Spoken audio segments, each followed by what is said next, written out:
గతంతో తెగతెంపులు. ఓషో రెబెల్కు తిరుగుబాటుదారుడు. రెబెల్ అంటే తిరుగుబాటుదారుడు. రెబెల్కు విప్లవకారునికి మధ్య గల వ్యత్యాసం తేడా ఏమిటి అని క్వశ్చన్. ఓషో ఆన్సర్ చేస్తున్నారు. రెబెల్కు విప్లవకారునికి మధ్య పరిణామాత్మక వ్యత్యాసమే కాకుండా గుణాత్మక వ్యత్యాసం కూడా ఉంది. విప్లవకారుడు రాజకీయ ప్రపంచంలో భాగస్వామి. అతని విధానాలన్నీ రాజకీయంగా ఉంటాయి. మనిషిని మార్చేందుకు సామాజిక వ్యవస్థను మార్చితే చాలు అనేది అతని భావన. రెబెల్ ఆధ్యాత్మికంగా ఉంటాడు.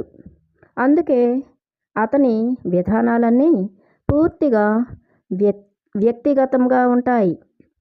సమాజాన్ని మార్చాలంటే ముందుగా మనం మనిషిని మార్చాలి అనేది అతని అభిప్రాయం.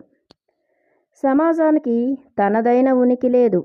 అందుకే ఎంత వెతికినా అది విడిగా మీకు ఎక్కడా కనిపించదు. అది కేవలం గుంపు అనే పదం లాంటిది మాత్రమే. ఎవరైనా మీకు ఒక వ్యక్తిగానే ఎదురవుతారు, కానీ అలా ఒక వ్యక్తిగా సమాజం మీకు ఎదురుపడలేదు. ఎందుకంటే అది కేవలం పదార్థరహితమైన ఒక సాముదాయికం పదం మాత్రమే, కానీ వాస్తవం కాదు. దానికి ఆత్మ ఉండదు, కానీ ఒక వ్యక్తికి ఆత్మ ఉంటుంది. కాబట్టి అతడు మారగలడు, రూపాంతర పరిణామం చెందగలడు. అందుకే ఒక వ్యక్తికి సమాజానికి మధ్య అంత వ్యత్యాసం ఉంటుంది. మతపరమైన ధార్మిక సారాంశమే రెబెల్. అతడు చైతన్యపరమైన మార్పును ఈ ప్రపంచానికి అందించగలడు. అదే జరిగితే సామాజిక వ్యవస్థ దానిని తప్పక అనుసరిస్తుంది. అంతేకాని ధర్మ విరుద్ధంగా ఉండడం సరి అయిన పద్ధతి కాదు. విప్లవాలన్నీ అదే నిరూపించాయి. ఎందుకంటే అవన్నీ ఓడిపోయాయి. మనిషిని మార్చడంలో ఏ విప్లవమూ విజయాన్ని సాధించలేదు. అయినా ఆ వాస్తవాన్ని మనిషి తెలుసుకోలేదనిపిస్తుంది. ఎందుకంటే సమాజాన్ని, ప్రభుత్వాన్ని, పెత్తందారీ వ్యవస్థను, చట్టాలను, రాజకీయ విధానాలను మార్చేందుకు మనిషి ఇంకా విప్లవ ధోరణిలోనే ఆలోచిస్తున్నాడు. ఫ్యూడలిజం భూస్వామ్యవాదం, క్యాపిటలిజం పెట్టుబడిదారీ విధానం, కమ్యూనిజం సామ్యవాదం, సోషలిజం సమాజవాదం, ఫాసిజం అవన్నీ వాటి దారిలో అవి విప్లవాత్మకమైనవే. అందుకే అవన్నీ పూర్తిగా ఓడిపోయాయి. ఎందుకంటే మనిషి ఏమాత్రం మారకుండా అలాగే ఉన్నాడు. గౌతమ బుద్ధుడు, జరాత్రుష్ట్ర, జీసస్లు రెబెల్సే. వ్యక్తిత్వమున్న వ్యక్తులపైనే వారికి నమ్మకం. వారు విజయాన్ని సాధించలేకపోవచ్చు, కానీ వారి ఓటమి విప్లవకారుల ఓటమి కన్నా పూర్తిగా భిన్నమైనది. విప్లవకారులు వారి విధానాలను అనేక దేశాలలో అనేక రకాలుగా ప్రయత్నించినా వారు విఫలమయ్యారు. వారిలా గౌతమ బుద్ధుడు విజయం సాధించలేదు. ఎందుకంటే బుద్ధుడిని అనుసరించేందుకు ఎవరూ ప్రయత్నించలేదు. జీసస్ కూడా విజయం సాధించలేదు. ఎందుకంటే అతడిని కూడా అనుసరించేందుకు ఎప్పుడూ ఎవరు ప్రయత్నించలేదు. యూదులు అతనిని సిలువ వేశారు. క్రైస్తవులు అతనిని సమాధి చేశారు. కాబట్టి రెబెల్ ఇప్పటికీ ఒక అప్రయోగాత్మక అప్రయోగాత్మక పార్శ్వమే. నా సన్యాసులు రెబల్స్గా ఉండాలి, కానీ విప్లవకారులు కాకూడదు. ఎందుకంటే విప్లవకారులు లౌకిక ప్రపంచానికి చెందినవారు. రెబల్స్ తిరుగుబాటు విధానాలు చాలా పవిత్రంగా ఉంటాయి. విప్లవకారుడు ఒంటరిగా నిలబడలేడు. అతనికి ఒక గుంపు, రాజకీయ పక్షం, ప్రభుత్వాల అండతో పాటు అధికారం చాలా అవసరం. ఆ అధికారమే అతనిని అవినీతిపరునిగా మారుస్తుంది. అందుకే సంపూర్ణాధికారం పూర్తి అవినీతిపరునిగా మారుస్తుందని అంటారు.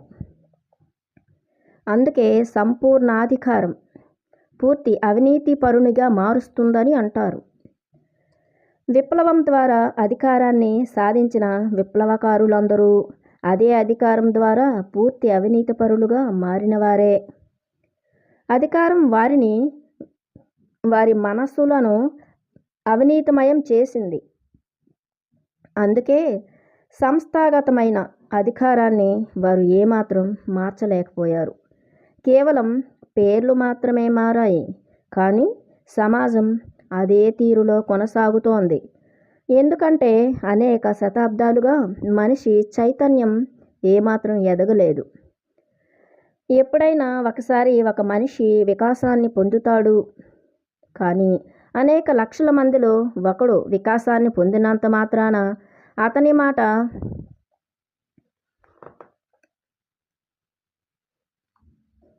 శాసనంగా మారదు. అతని పరిణామం కేవలం ఒక మినహాయింపు మాత్రమే. ఎందుకంటే అతడు కేవలం ఒంటరివాడు. అతని మాట పాటించాలంటే గుంపుకు చాలా అవమానంగా ఉంటుంది. ఎందుకంటే అతడు మీ కళ్ళు తెరిపించి మరింత ప్రేమతో, మరింత పరవశంతో, మరింత సృజనాత్మకతతో, మరింత నిశ్శబ్దంగా మీ చైతన్యం ఎదిగేందుకు, మీ చుట్టూ అందమైన ప్రపంచాన్ని నిర్మించేందుకు మీరు ఏమీ చెయ్యలేదని, మీ సామర్థ్యాన్ని, మీ భవిష్యత్తును మీకు తెలిసేలా చేస్తాడు. అది మీ అహాన్ని బాధిస్తుంది. కాబట్టి అతని ఉనికిని గుంపు ఏమాత్రం భరించలేదు. మీరు ఈ ప్రపంచానికి ఏమాత్రం సహాయపడలేదు. అందువల్ల మీ ఉనికి ఈ ప్రపంచానికి శాపమే కానీ ఆశీర్వాదం కాదు. మీరు మీ కోపాన్ని, హింసను, అసూయను, పోటీతత్వాన్ని, అధికార పిపాసను పరిచయం చేస్తూ ఈ ప్రపంచాన్ని యుద్ధభూమిగా మారుస్తారు.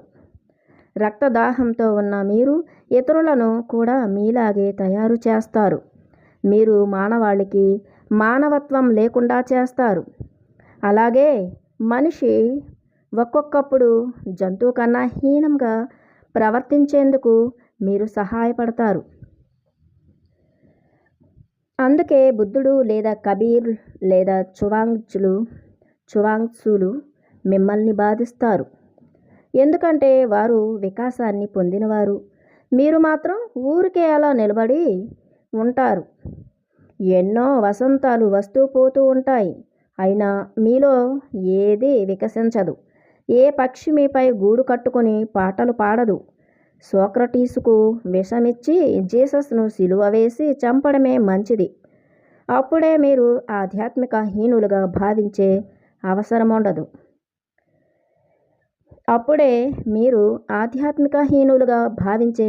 ఉండదు. ఈ ప్రపంచానికి తెలిసినది అతి తక్కువ మంది రెబల్స్ మాత్రమే. ఇలాంటి వారిని ఎక్కువగా ఉత్పత్తి చెయ్యలేమని మానవాళి నిరూపించినట్లయితే ఈ శతాబ్దమే మన శ్మశానంగా మారవచ్చు. మనం దానికి చాలా దగ్గరగా చేరుకుంటున్నాం. అంటే మన రోజులు దగ్గర పడ్డట్లే. మనం మన చైతన్యాన్ని మార్చడంతో పాటు ఈ ప్రపంచంలో అత్యధిక ధ్యానశక్తిని, ప్రేమను సృష్టించాలి. అలాగే మనం పాత మనిషిని, అతని వికార స్వరూపాన్ని, అతని కుళ్ళిన సిద్ధాంతాలను, వివక్షతలను, మూఢనమ్మకాలను, మూర్ఖత్వాన్ని నాశనం చేసే నూతన విలువలు, నూతన దృక్పథంతో కూడిన నవీన మానవుని సృష్టించాలి.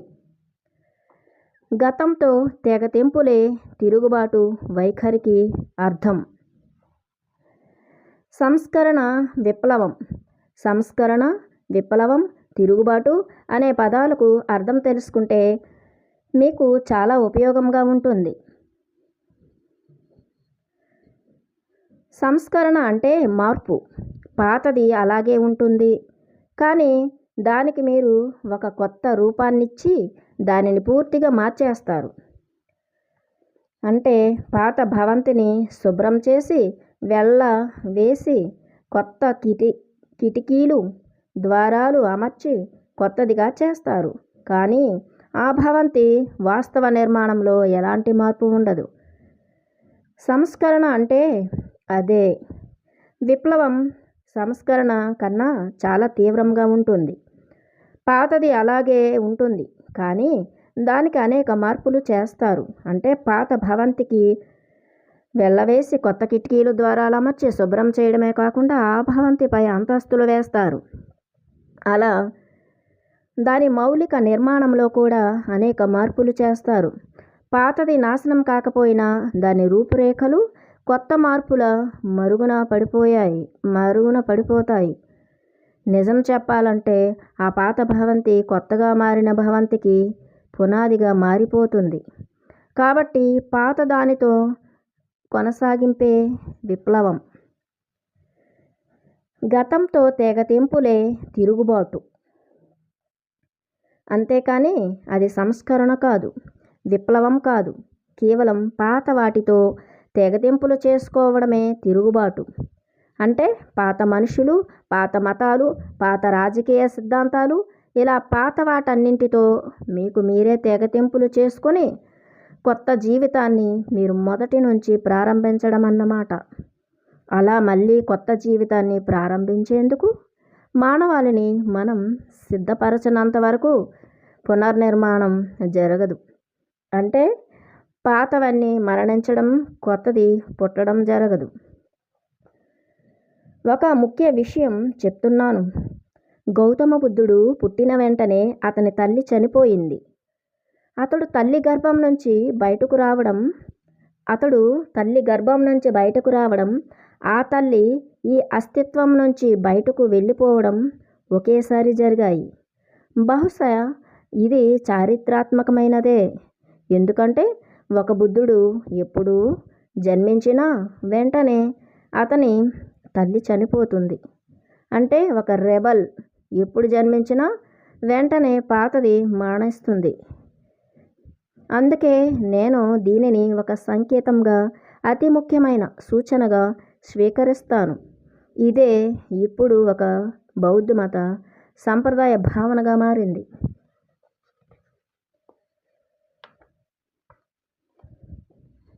విప్లవకారుడు పాత దానిని మార్చేందుకు ప్రయత్నిస్తాడు. కానీ రెబల్ పాము తన పాత చర్మం నుంచి బయటపడి వెనక్కి చూడకుండా వెళ్ళినట్లుగా పాత దాని నుంచి బయటపడి ముందుకెళ్తాడు.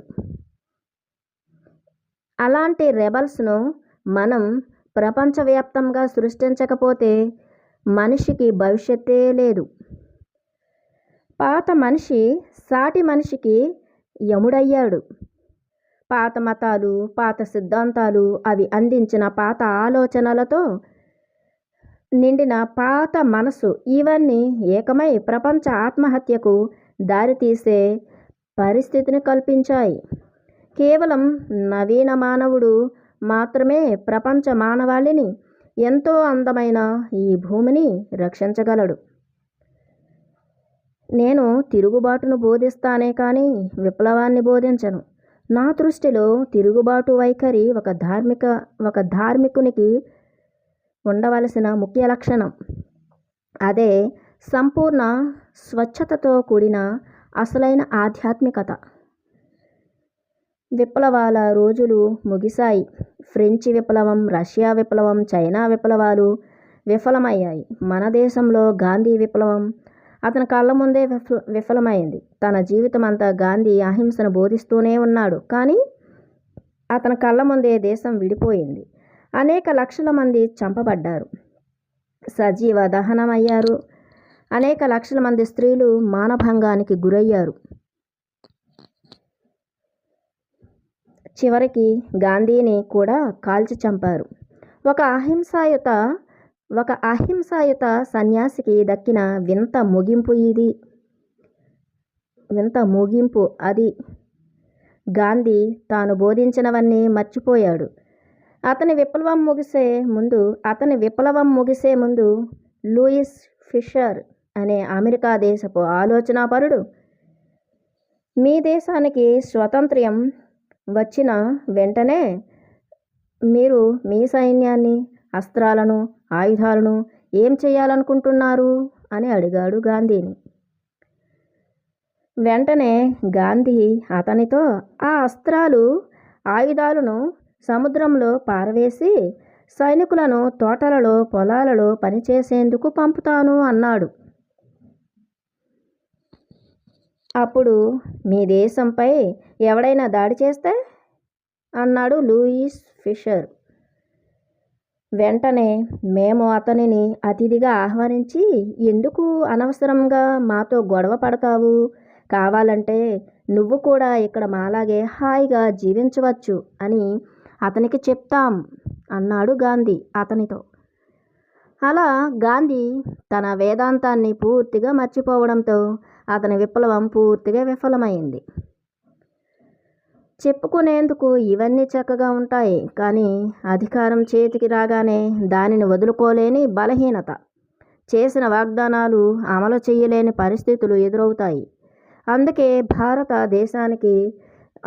భారతదేశానికి స్వతంత్ర్యం వచ్చి ప్రభుత్వం ఏర్పాటైనా గాంధీ ఏ పదవిని స్వీకరించలేదు.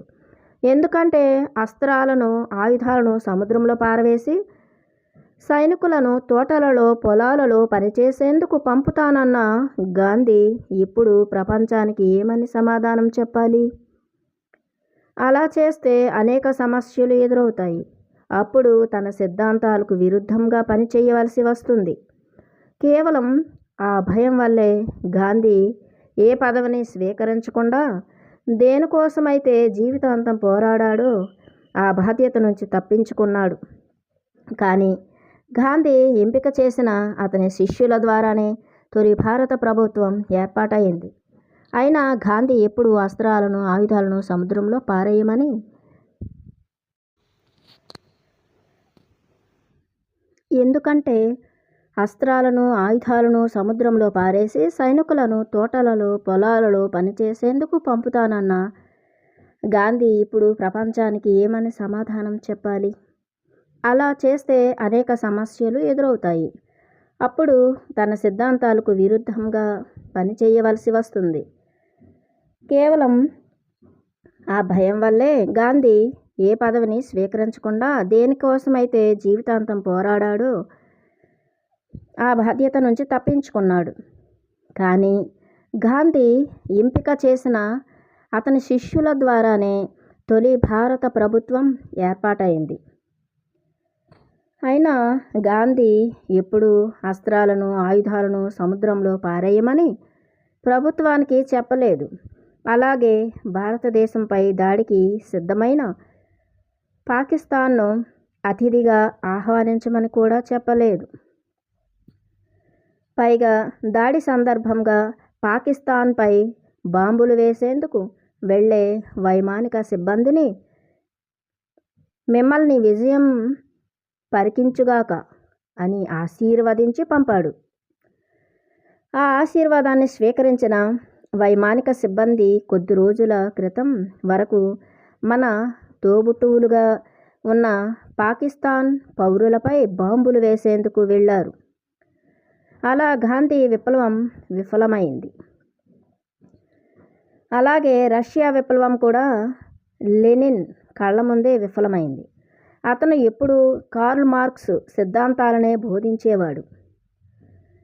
నా చేతికి అధికారం రాగానే వ్యక్తిగత ఆస్తిగా పరిగణించబడుతున్న పెళ్లిని రద్దు చేస్తాను. అప్పుడు అందరూ హాయిగా ప్రేమించుకుంటూ కలిసి జీవించవచ్చు. మీ పిల్లలు పెద్దల బాధ్యతలను ప్రభుత్వమే స్వీకరిస్తుంది. మీ పిల్లలు పెద్దల బాధ్యతలను ప్రభుత్వమే స్వీకరిస్తుంది అని ప్రజలకు హామీ ఇచ్చాడు లెనిన్.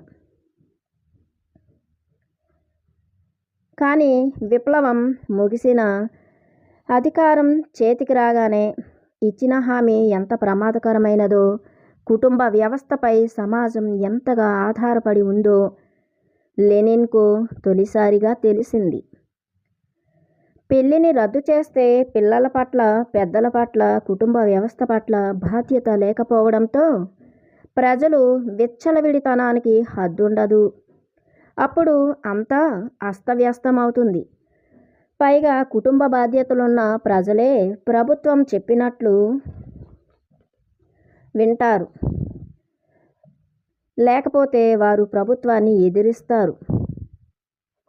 అప్పుడు తన అధికారం పోతుంది. కాబట్టి ప్రజలు బాధ్యతల బరువుతో బానిసలుగా ఉండడమే మంచిదన్న వాస్తవాన్ని తెలుసుకున్న లెనిన్ ప్రజలకిచ్చిన వాగ్దానాన్ని పూర్తిగా విస్మరించాడు. కొంతకాలానికి లెనిన్ విప్లవం కూడా పూర్తిగా విఫలమైంది. ఆ రకంగా విప్లవకారుల విప్లవాలన్నీ విఫలమయ్యాయి. ఎందుకంటే అధికారం చేతికి దక్కిన వెంటనే దానిపై మమకారంతో దానిని శాశ్వతంగా కాపాడుకునే కాంక్షతో విప్లవకారుల ఆలోచనలు పూర్తిగా మారిపోతాయి. అప్పుడు ప్రజలను శాశ్వతంగా బానిసలుగా ఎలా ఉంచాలి అని వారు ఆలోచించడం ప్రారంభిస్తారు. కాబట్టి భవిష్యత్తుకు ఎలాంటి విప్లవాలతో పని లేదు. కానీ ఇంతవరకు ప్రయత్నించని నూతన ప్రయోగం భవిష్యత్తుకు చాలా అవసరం. రెబల్స్ అనేక వేల సంవత్సరాలుగా ఉన్నప్పటికీ వారు అలాగే ఒంటరి వ్యక్తులుగా మిగిలిపోయారు. బహుశా వారికి కాలం అనుకూలించకపోవచ్చు. కానీ ఇప్పుడు కాలం అనుకూలించకపోవడం మాత్రమే కాదు, మీరు తొందరపడకపోతే మిగిలిన ఆ కాస్త సమయం ముగిసిపోతుంది. చివరికి ఈ శతాబ్దాంతానికి ఈ భూమిపై మనిషి మిగలకుండా పోతాడు. లేదా నూతన దృక్పథంతో కూడిన నవీన మానవుడు ఈ భూమిపై అవతరిస్తాడు. వాడే రెబల్,